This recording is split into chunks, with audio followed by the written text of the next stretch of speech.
चलो आज के लेक्चर में हम लोग फिर से एक वैसे प्रॉब्लम पर डिस्कस करने जा रहे हैं जिसमें बेस तो हमारा निगेटिव में दिया हुआ है, यानी ओडी का केस है, but OD as per passbook clear लिखा हुआ देखो, bank overdraft as per passbook rupees 16,500 16,500। तो बेस हमारा निगेटिव में दिया हुआ है लेकिन आंसर पॉजिटिव में आने वाला है। देखो मैं बोला था प्रीवियस लेक्चर में कि मैं एक और प्रॉब्लम यहां पर लूंगा जिसमें आंसर आपको निगेटिव में निकाल कर दिखाऊंगा। ऐसा पॉसिबिलिटी होता है कि आप बेस जो भी लिए हुए हो आंसर उसके रिवर्स में, ठीक है, यानी बेस आप निगेटिव में लिए हो लेकिन आंसर पॉजिटिव में आ जाए, बेस आप पॉजिटिव में लिए हो लेकिन आंसर निगेटिव में आ जाए। तो मैं इस तरह का प्रॉब्लम सारे स्टूडेंट्स को balance as per CB and OD as per CB लेकर बता दिया हूं। अभी जो मेरा लेक्चर चल रहा है वो जो बेस हम लोग ले रहे हैं वो पासबुक से ले रहे हैं, ठीक है ना। पासबुक में अभी हमारा देखो ओडी का केस है, ये सिंपल भी मैं ऐसा करा चुका हूं प्रॉब्लम, ठीक है ना। तो चलो हम लोग आज इस प्रॉब्लम को फटाफट बनाते हैं और देखते हैं कि क्या यहां आंसर हमारा पॉजिटिव में आ रहा है या निगेटिव में आ रहा है। तो बेस मेरा यहां क्लियर कर दिया हुआ है, overdraft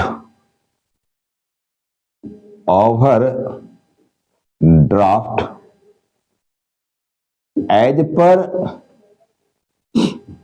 passbook, overdraft as per passbook, और ये अमाउंट है 16,500 का, 16,500 रुपए का, ठीक है, 16,500 रुपीज। इसी में हम लोग कुछ रीजन को ऐड करने वाले हैं, कुछ रीजन को हम लोग ऐड करने वाले हैं, तो कुछ रीजन को हम लोग यहां पर लेस करने वाले हैं। कुछ रीजन हम लोग ऐड करेंगे तो कुछ रीजन हम लोग लेस करेंगे, और ऐड लेस करके हम लोग आंसर निकालने वाले हैं, यानी स्टेटमेंट फॉर्म जो है प्लस माइनस के फॉर्मेट में इसको हम लोग बना रहे हैं। एक फॉर्मेट और भी दिया गया था प्लस आइटम माइनस आइटम, और अब तो हमारे सारे स्टूडेंट ये समझ चुके हो कि उस फॉर्मेट में कैसे हमको डिस्क्लोज करना है, सारे इंफॉर्मेशंस को कैसे दिखाना है, ठीक है।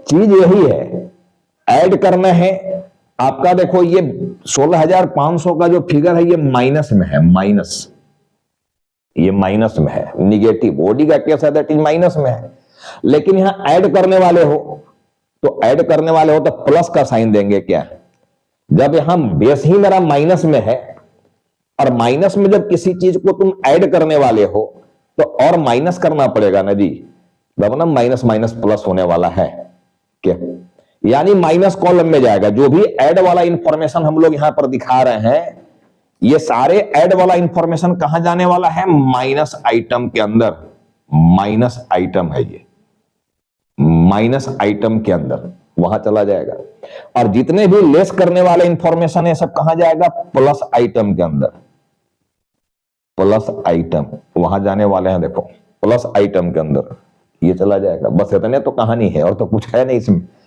ठीक है। चलो हम लोग फटाफट अब इसमें एडलेस करते हैं रीजन को। मैं बोला था कि जो भी रीजन यहां दिया हुआ है उसका इंपैक्ट देखना है, उसका प्रभाव देखना है, ठीक है। उसका प्रभाव जो पड़ रहा है कहां देखेंगे हम लोग, जो आंसर में हमें निकालना है। आंसर में क्या निकालेंगे, जब बेस यहां पर पासबुक लिए हो तो आंसर में हमारा क्या आने वाला है, कैश बुक, इधर इन पॉजिटिव और इन निगेटिव। आंसर हमारा पॉजिटिव में भी आ सकता है और निगेटिव में भी, ठीक है। अब आंसर आने के बाद ही पता चलेगा कि वो आंसर पॉजिटिव में आ रहा है या निगेटिव में आ रहा है। ये तो आंसर में हम लोग जब पहुंचेंगे तो पता चल जाएगा पॉजिटिव है या निगेटिव है, ठीक है। तो चलो हम लोग को सोचना कहां है, कैश बुक पर, कि इस रीजन के चलते कैश बुक का बैलेंस बढ़ गया है या घट गया है, कैश बुक का ओडी बैलेंस बढ़ा हुआ है या घटा हुआ है, यही ना देखना हम लोग को, या कैश बुक के जो भी बैलेंस है वो बढ़े हुए हैं या घटे हुए हैं, ओडी बैलेंस हो या पॉजिटिव बैलेंस हो, दोनों में बात एक ही तरह से सोचा जाता है कि बैलेंस वहां का बढ़ा हुआ है या बैलेंस वहां का घटा हुआ है। बढ़ा हुआ है तो बढ़ा दो और घटा हुआ है तो घटा दो। इस रीजन के चलते, इस एक एक रीजन के चलते कैशबुक का जो बैलेंस है वहां का बैलेंस बढ़ गया है या घट गया है, बढ़ा हुआ है या घटा हुआ है, बस कितने सोचना है। बीआरएस समाप्त। पूरी उम्मीद है कि मेरे जितने भी स्टूडेंट्स हो जो मुझे फॉलो करते हो, हालांकि फॉलोवर मेरा बहुत ज्यादा तो नहीं बन पाए हो भाई, हाईटेक दुनिया है, चकाचौंध की दुनिया, बड़े बड़े आजकल स्मार्ट बोर्ड लगे हुए हैं, बच्चे उधर ज्यादा आकर्षित होते हैं। ठीक है, अभी मेरे पास रिसोर्सेस नहीं है उस लेवल का। जो भी हो तो चकाचौंध की दुनिया में ठीक है, जाओ देखो, लेकिन बात जहां समझ में आ रहा हो उस पर फोकस करो, ज्यादा अच्छा है। ठीक है, तो कुल मिलाकर बात दो ही है कि बैलेंस इस रीजन के चलते बढ़ रहा है या घट रहा है। बढ़ रहा है तो बढ़ा देना है और घट रहा है तो घटा देना है, बस इतना ही तो करना है काम हम लोग को। ठीक है ना। चलो देखो हम लोग चेक करते हैं। Check issued but not presented for payment 8750। Check issued कर दिए हो, एक तो ओडी में हो, एक तो पहले से कर्ज में हो। ठीक है, अब ऊपर से पेमेंट कर रहे हो चेक से तो ओडी बढ़ जाएगा कैशबुक में। जब जब पेमेंट करोगे ओडी बढ़ जाएगा। ठीक है, तो कैशबुक में एंट्री जब कर दिए हो मतलब ओडी बढ़ा लिए हो, और कैशबुक पर ही हमें सोचना है। यहां जब कैशबुक का ओडी बढ़ गया है तो यहां भी बढ़ाना पड़ेगा, पासबुक में भी बढ़ाना पड़ेगा। जितना से कैशबुक का ओडी बढ़ा दिया जी, उतने से जब ये पासबुक का भी ओडी बढ़ाओगे तभी ना दोनों का बैलेंस मैच कर जाएगा। जैसे मान लो एक समय के लिए मान लो कि अभी हम लोग ये मान लें कि 16,500 का बैलेंस ही कैशबुक में भी है। चलो मान लेते हैं पासबुक में भी 16,500 है और कैशबुक में भी 16,500 ही है। चलो दोनों का बैलेंस मान लिया सेम है, ओडी मान लो। अब तो कोई कंफ्यूजन नहीं है, दोनों का ओडी सेम है। चलो यहां भी सेम है, वहां भी है, जो अमाउंट यहां है वही अमाउंट कैशबुक में है। अब एंट्री शुरू कर रहे ट्रांजैक्शन। देखो अब एक चेक काट के पेमेंट किया 8750 का, कैशबुक में एंट्री कर दिया, कैशबुक में एंट्री कर दिया। तो कैशबुक में एंट्री 16,500 में बोला कि वहां भी मान लो 16,500 रुपया ही है, और प्लस 8,500 8,750 और पेमेंट का एंट्री दिखा रहे हो कैशबुक में, तो ओडी तो वहां का बढ़ा दिया। ओडी वहां पर कितना हो गया देखो, 7 5 12, 6 1 7 और 8 15 2। ठीक है, 25,250 कैशबुक में कर दिया ओडी। ठीक है, लेकिन but not presented for payment, जिसको चेक दिए हो वो बंदा, वो पर्सन बैंक गया ही नहीं, जिसके चलते, ठीक है, ड्यू टू दैट, उसके चलते या ड्यू टू इसके चलते बैंक वाला कोई एंट्री नहीं लिया। बैंक वाला कोई एंट्री नहीं लिया मतलब बैंक क्या हुआ, वही दिख रहा है अभी तक 16,500, जबकि अपने कैशबुक में कर दिया 25,250 एंट्री मार के। तो बताओ कैशबुक का ओडी क्या किया, बढ़ा दिया कि घटा दिया? बढ़ा दिए हो। यानी इस रीजन के चलते, इस 8,750 के चलते कैशबुक का ओडी क्या हो गया है, बढ़ गया है। और जब बढ़ गया है तो हमको बढ़ाना पड़ेगा। किसको बढ़ाना पड़ेगा? पासबुक के ओडी को। पासबुक के ओडी में भी जाकर 8,750 ऐड करोगे इसमें, तभी ना वो भी पहुंच जाएगा 25,250 पर। जी दोनों का बैलेंस तो मैच कराना है, मिलाना है हमको। क्या तो हम लोग यहां पर ऐड करेंगे, देखो check issued but not presented for payment, but not presented for payment. अब ऐड करेंगे इसमें हम लोग 8,750। 8,750 जब ये ऐड कर देंगे 16,500 में, तो देखो पासबुक का भी बैलेंस पहुंच जाएगा यहां पर। बस यही तो करना है। ठीक है, मैं बोल रहा हूं कि जिस रीजन के चलते आंसर वाले पर सोचना है, आंसर जो निकालने वाले हो, आंसर हमारा देखो बेस यहां पासबुक है तो आंसर कैशबुक में आना है, तो कैशबुक पर सोचना है कि इस रीजन के चलते कैशबुक का बैलेंस बढ़ गया है या घट गया है। बढ़ गया है तो बढ़ाओ, किसको बढ़ाओ? घट गया है तो घटाओ, किसको घटाओ? पासबुक के बैलेंस को, इसको बढ़ाओ या घटाओ, तब वो कैशबुक के बैलेंस के बराबर पहुंच जाएगा, दोनों का बैलेंस मैच कर जाएगा। बस इतना ही तो खेल है, यही तो करना है। होप कि सारे बच्चों को मेरी ये लॉजिक समझ में आ गया होगा कि बीआरएस से आसान कोई चीज नहीं है, जान लो। 11th के स्टूडेंट को सबसे टफ, मैक्सिमम स्टूडेंट को, सारे स्टूडेंट की बात तो मैं नहीं कर रहा हूं, कुछ बच्चे बहुत इंटेलिजेंट होते हैं, जल्दी बात समझ जाते हैं, लेकिन मोस्ट ऑफ द स्टूडेंट दो चैप्टर को तंग करता है। देखो, BRS and rectification of error. Rectification तो अच्छे अच्छे स्टूडेंट को भी तंग करता है। जब मैं रेक्टिफिकेशन में आऊंगा इस चैप्टर के बाद, हो सकता है कि मैं रेक्टिफिकेशन चैप्टर को ही पढ़ाऊं, तो मैं समझाऊंगा देखो क्यों अच्छे अच्छे स्टूडेंट भी वहां फंसते हैं रेक्टिफिकेशन में, एरर को रेक्टिफाई क्यों नहीं कर पाते हैं, क्या वीकनेस है, क्या कमी है वहां। ठीक है, तो मैं वहां जब आऊंगा तो वहां की बात करूंगा। अभी मैं यहां देखो यहां की बात समझा रहा हूं। एकदम सिंपल है जी, बीआरएस को ऐसे बना दिए हैं लोग, हवा बना दिया है, टफ है। कौन चीज का टफ है यार? लग रहा है टफ क्या है? अरे दो तो बातें है जी, बढ़ रहा है तो बढ़ाओ, घट रहा है तो घटाओ, बन गया बीआरएस। जितना बड़ा से बड़ा बीआरएस बनाना है बनाओ ना, यही दो बात पर टिका हुआ है बीआरएस, कि जिस रीजन के चलते, ठीक है, बैलेंस बढ़ा हुआ है, किसका? जो आंसर में निकाला जाना है उसका बैलेंस बढ़ा हुआ है तो बढ़ा दो, और घटा हुआ है तो घटा दो। पूरे बीआरएस चैप्टर की एंडिंग हो गया। देखो यही है बीआरएस में, और कुछ है ये नहीं बीआरएस में। चलो हम लोग नेक्स्ट रीजन में आते हैं। देखो, चेक इशूड हो गया, cheque deposited with the bank but not collected. Cheque deposit की हम लोग बैंक में, पैसा जमा किया तो ओडी कैशबुक में घटा लिए हो, कैशबुक में एंट्री कर दिए, पासबुक में एंट्री नहीं हुआ क्योंकि बैंक वाले को अभी उस चेक का पैसा नहीं मिला, कलेक्शन के लिए भेजा गया। वो मैं बोला था कलेक्शन में टाइम लगता है, प्रोसेस है कलेक्शन का। तो आज कैशबुक में एंट्री मार लिए हो चेक डिपोजिट का, जिसके चलते कैशबुक का ओडी क्या हो गया है? घट गया। तो घट गया तो घटा देना है। सोचना तुमको कैशबुक पर है, क्योंकि आंसर तुमको कैशबुक का बैलेंस निकालना है, तो सोचना था कैशबुक पर है। तो इस डिपॉजिट के चलते कैशबुक का हमारा जो बैलेंस है क्या हो गया है? ओडी घट गया है, क्योंकि डिपॉजिट किए हो, पेमेंट नहीं। पेमेंट करेंगे तो ओडी बढ़ेगा, लेकिन जब चेक डिपॉजिट करेंगे, पैसा डिपॉजिट करेंगे, या मेरे बदले कोई और डिपॉजिट करेगा, ठीक है, और कैशबुक में अगर उसकी एंट्री लिया गया है तो उससे ओडी मेरा घटेगा।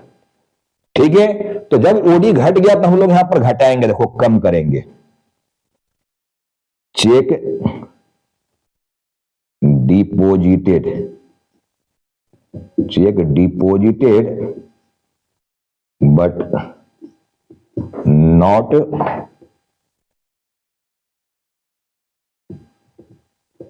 Collected by bank. रुपये जहां पर आया हुआ है 10,500 रुपया, 10,500, चलो ठीक है। अब यहां पर है cheque recorded in the cash book but not sent to the bank for collection ₹2,000। देखो ये दोनों घटना सेम ही है, एक ही तरह की ट्रांजेक्शन है दोनों, transaction number 3 and transaction number 4। गलती क्या किए हो? चेक को रिकॉर्ड तो कर दिया, किस बात का रिकॉर्डिंग कर दिया? कैशबुक में। चेक भेजने की एंट्री कर दिया, डिपॉजिट करने का बैंक में, ठीक है, एंट्री कर दिए हो, लेकिन चेकवा को बैंक में भेजे ही नहीं हो। अब जिस कारण से नहीं भेज पाए हो, भूल गया या जो भी कारण है, चेक भेजे ही नहीं बट एंट्री लेके बैठ गए हो। अरे भाई, तो चेक एग्जिस्ट कर रहा है, ठीक है, मतलब तो एंट्री से है ना जी। जब बुक्स में एंट्री मार दिया मतलब उसका प्रभाव तो ले चुके हो। भेजना भले भूल गए हो तो भेज देंगे उसको, भेजना है तो, ठीक है। तो वही चीज हो गया यहाँ पर, चेक डिपोजिटेड, डिपोजिट कर दिए हो, बैंक भले उसका कलेक्शन उसको मिला चाहे नहीं मिला, वही हाल हो गया यहाँ पर कि हम देखो यहाँ पर चेक को रिकॉर्ड तो कर लिए डिपोजिट करने का, लेकिन चेक को भेजे ही नहीं वहां, ठीक है। तो रिकॉर्ड कर दिया, डिपॉजिट करने की एंट्री कर दिया, मतलब अपना ओडी क्या किया, कैशबुक में घटा दिया है। ठीक है, चेक डिपॉजिट का मामला है तो घटा दिया, तो घटा दिया तो हम लोग घटाएंगे। देखो यहां पर लिखेंगे cheque recorded in the cashbook, cheque recorded, cheque recorded in the cashbook but not sent, but not sent, ठीक है, इन द बैंक। पूरी बात लिख दिया करो, नहीं भेजे हो। अमाउंट था 2000 का। चलो भाई, ये भी आ गया हम लोग का कर। अब देखो यहां पर है payment received from customer directly by the bank. Bank जो है पैसा रिसीव कर लिया, कोई कस्टमर मेरा बैंक में पैसा डायरेक्ट जमा कर दिया, तो पासबुक का बैलेंस ओडी जो है वो घट गया, लेकिन कैशबुक का ओडी वहीं का वहीं है, मतलब बढ़ा हुआ है। बढ़ा हुआ है तो बढ़ा दो, ठीक है, बढ़ा हुआ है तो बढ़ाएंगे। अमाउंट डायरेक्टली डिपोजिटेड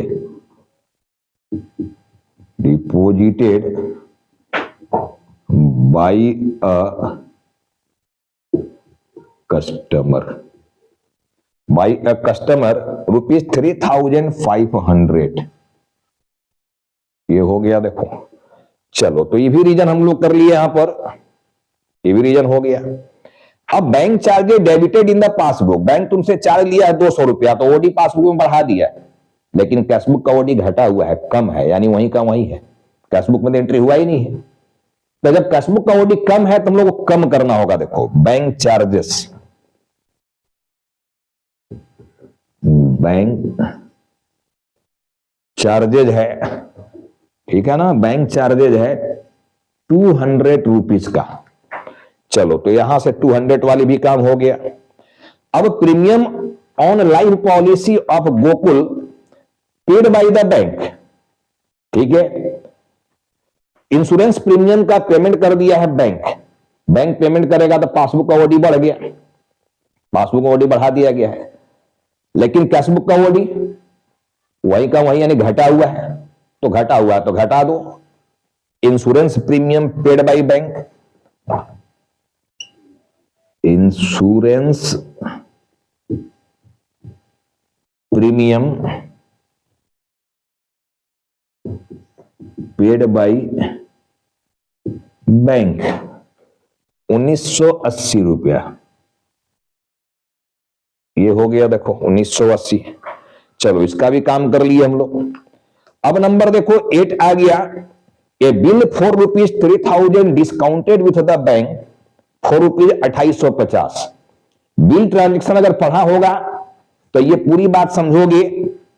मैं समझाया था कि bill is like a cheque, whenever you have required money you may discount it from their bank, ठीक है, जब भी पैसे की आवश्यकता होगा अपने बैंक से बिल को डिस्काउंट करा सकते हो, इट इज निगोशिएबल इंस्ट्रूमेंट, ठीक है ना। तो बिल तो तुम्हारा 3000 का है, लेकिन बैंक उसके बदले पैसा कितना दिया, 2850। बिल 3000 का, बैंक फ्री में थोड़ी सेवा देगा जी, बैंक अपना उसमें कुछ लेगा ना, डिस्काउंटिंग चार्ज, ठीक है। चलो, तो बैंक दिया है 2850, बिल है 3000 का, तो काम हमको 3000 से है, 2850 से नहीं। बिल की जो वैल्यू, ओरिजिनल वैल्यू है, उससे मतलब अपने को। अब हुआ क्या, वो बिल जो है 3000 का discounted with the bank, bank से डिस्काउंट कराया था, डिजॉनर हो गया, डिजॉनर हो गया, यानी बैंक को पैसा नहीं मिला, तो बैंक तुमसे लेगा, यानी तुम्हारा ओडी बढ़ा देगा। कितना लेगा, बिल की वैल्यू प्लस, देखो इसमें मजेदार बात है कि इसमें नोटिंग चार्ज भी लगा हुआ है, ठीक है, noting charge paid by the bank ₹100। इसी बिल में 100 रुपीज का नोटिंग चार्ज भी है, तो बिल की वैल्यू नोटिंग चार्ज से बढ़ जाता है। अब नोटिंग चार्ज होता है क्या, इस पर बात करेंगे, वीडियो बड़ा हो जाएगा, बिल चैप्टर में सारी बात समझाया जाएगा, ठीक है। तो 3000 बिल की वैल्यू प्लस 100 रुपया नोटिंग चार्ज, ये बिल की वैल्यू हो गया 3100। अब 3100 का जब बिल डिजॉनर हो गया तो पासबुक की ओडी वहां बढ़ा दिया गया, यानी पैसा तुमसे ले लेगा बैंक, ओडी बढ़ा दिया वहां। लेकिन कैशबुक का ओडी वहीं का वहीं यानी घटा हुआ है, तो घटा हुआ है तो घटा दो, ये करना है। देखो बिल डिस्काउंटेड बट डिजॉनर, ठीक है ना। देखो मैं थोड़ा सा ऊपर कर रहा हूं, नीचे स्पेस कम पड़ रहा है, इसलिए मैं इस रीजन को देखो ऊपर ले जा रहा हूं। अब यहां देखना, ठीक है ना। अब सीक्वेंस में ये चीज नहीं है, थोड़ा सा मैं ऊपर जगह दे रहा हूं, देखना इसको। ये तुम्हारा जो एडजस्टमेंट नंबर है 8 नंबर है, देखना मैं ये 8 के लिए जगह दे रहा हूं, 8 के लिए bill discounted but dishonoured, bill discounted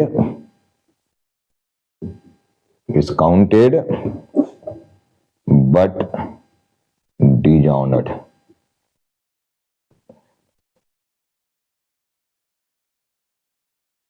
$3,100। चलो ये 8 नंबर एडजस्टमेंट की बात कर लिया हम लोग। अब 9 नंबर में आ गया, देखो bank debited car loan instalment of ₹15,700। अब हम कार लिए हैं, उसका इंस्टॉलमेंट का पेमेंट करना है, ठीक है ना। अब बैंक पेमेंट कर दिया है 15,700 रुपया, जिसमें इंटरेस्ट का भी अमाउंट शामिल है 2,700 रुपया, यानी प्रिंसिपल मनी क्या था इसमें 13,000 रुपया। 13,000 प्लस 2,700 15,700 होगा, तो principal money plus interest equal to होता है इंस्टॉलमेंट। इंस्टॉलमेंट का जो पेमेंट किया जाएगा, तब मुझे इंटरेस्ट से कोई लेना देना नहीं है, मेरे लिए बैंक पेमेंट कितना किया टोटल, तो टोटल पेमेंट किया 15,700 रुपया। अब पेमेंट किया है तो वहां का ओडी तो बढ़ा दिया, पासबुक का ओडी तो बढ़ गया, लेकिन कैशबुक का ओडी वहीं का वहीं है, यानी कम है, घटा हुआ है, तो घटा दो, घटाना पड़ेगा। यानी 9 नंबर जो एडजस्टमेंट है, ये 9 नंबर देखो, इसको भी हम लोग लेस करेंगे यहां पर, ठीक है ना।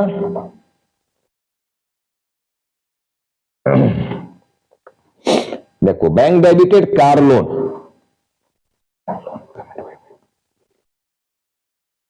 Loan paid by bank, loan paid किया है बैंक 15,700 रुपए का, 15,700 का। अब देखो सारा रीजन यहां पर समाप्त हो गया। अब हम लोग फाइनल आंसर निकाल रहे हैं, एडलेस कर रहा है, रखना है। अब देखो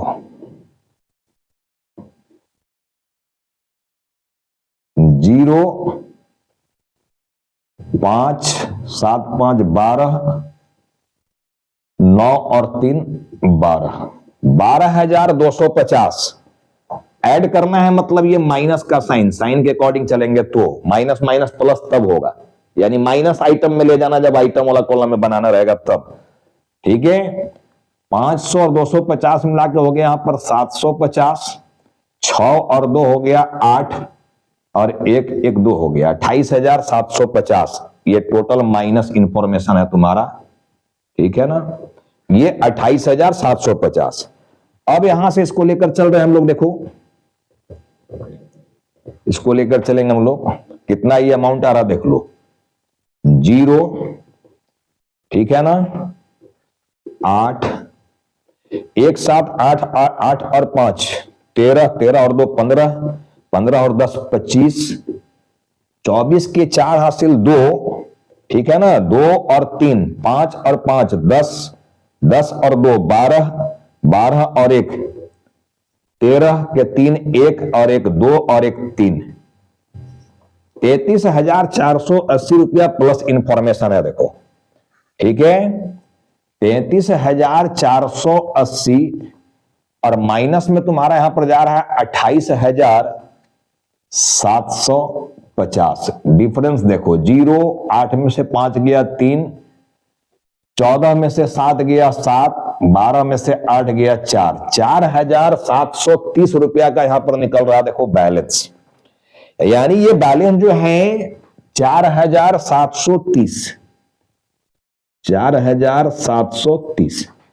अब देखो मजेदार बात यहां पर आ गया कि आंसर जो निकला वो प्लस में निकला कि माइनस में निकला, यही जानना है ना, आंसर प्लस में आया कि माइनस में आया। अब देखो यहां पर माइनस तुम्हारा कम है, छोटा अमाउंट है, अब प्लस का अमाउंट यहां बड़ा अमाउंट है, यानी डिफरेंस जो तुम्हारा आया प्लस में आया यानी पॉजिटिव में आया, आंसर जो आ रहा है ये कहां आ रहा है, प्लस में आ रहा है, यानी पॉजिटिव आंसर आया है। ठीक है, तो देखो केस हमारा निगेटिव का था, ओडी का, लेकिन आंसर कहां पहुंच गया, पॉजिटिव में। इसीलिए मैं बोला था कि कोई जोड़ी नहीं है कि जो बेस लोगे, बेस जिस फॉर्म में होगा आंसर भी उसी फॉर्म में निकलेगा, ऐसा कोई जोड़ी नहीं है। आंसर का फॉर्म चेंज हो सकता है, और यहां चेंज हो गया देखो। तो हम लोग यहां पर लिखेंगे balance as per, balance as per cash book, balance as per cash book, और यही मेरा आंसर है। देखना balance as per cash book का मतलब डेबिट बैलेंस आ गया, देखना ये डेबिट बैलेंस आ गया, वो क्रेडिट में था। ओडी का केस था, वो क्रेडिट बैलेंस था। ठीक है ना, ये ओडीएच आ गया, मतलब ये क्रेडिट था, आंसर तुम्हारा डेबिट में आ गया, उल्टा आ गया। तो होप कि सारे बच्चों को पूरे बीआरएस चैप्टर की मूल मंत्र समझ में आ गया होगा कि पूरे बीआरएस में होता क्या है, कैसे बीआरएस को बनाया जाता है। मैं बोला था कि हमारा ये वीडियो लास्ट वीडियो होगा, हो सकता है मैं एक वीडियो ज्यादा से ज्यादा और दूं। किस बात को लेकर, मैं बोला था कि प्रैक्टिकल लाइफ में जाओगे तो बैलेंस शीट में बैंक वाला कौन सा बैलेंस को दिखाओगे। बैलेंस शीट में बैंक बैलेंस जो दिखाया जाएगा वो तो तुम्हारा कैशबुक से ही दिखाया जाएगा ना। तो जो रियल में अभी तक कैशबुक बनाए हो और वहां जो बैलेंस निकाले हो, क्या वही दिखाया जाएगा या कुछ और दिखाया जाएगा।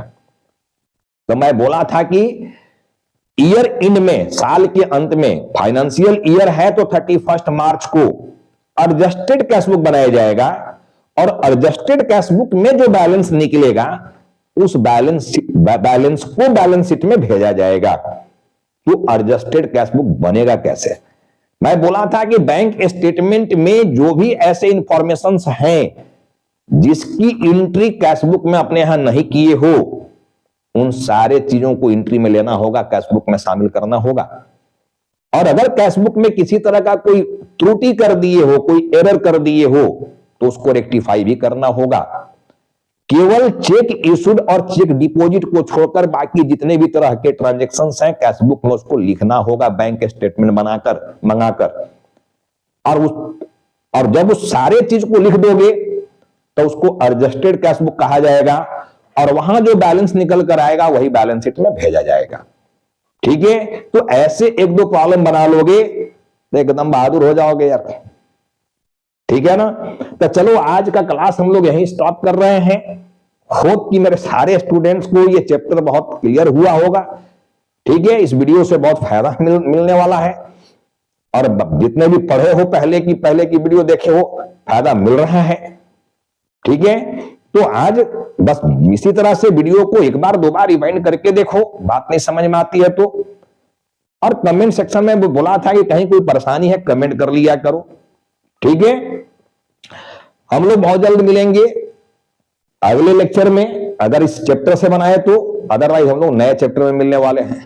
ठीक है, आप सभी बच्चों को बहुत बहुत धन्यवाद इस वीडियो को देखने के लिए। लेकिन लाइक और सब्सक्राइब करना मत भूलना यार, क्योंकि सब्सक्राइबर बहुत कम है। ठीक है, ये तो मोनेटाइज भी नहीं होने जा रहा है हमारा जो ये वीडियो है, लेक्चर है, ये चैनल जो है।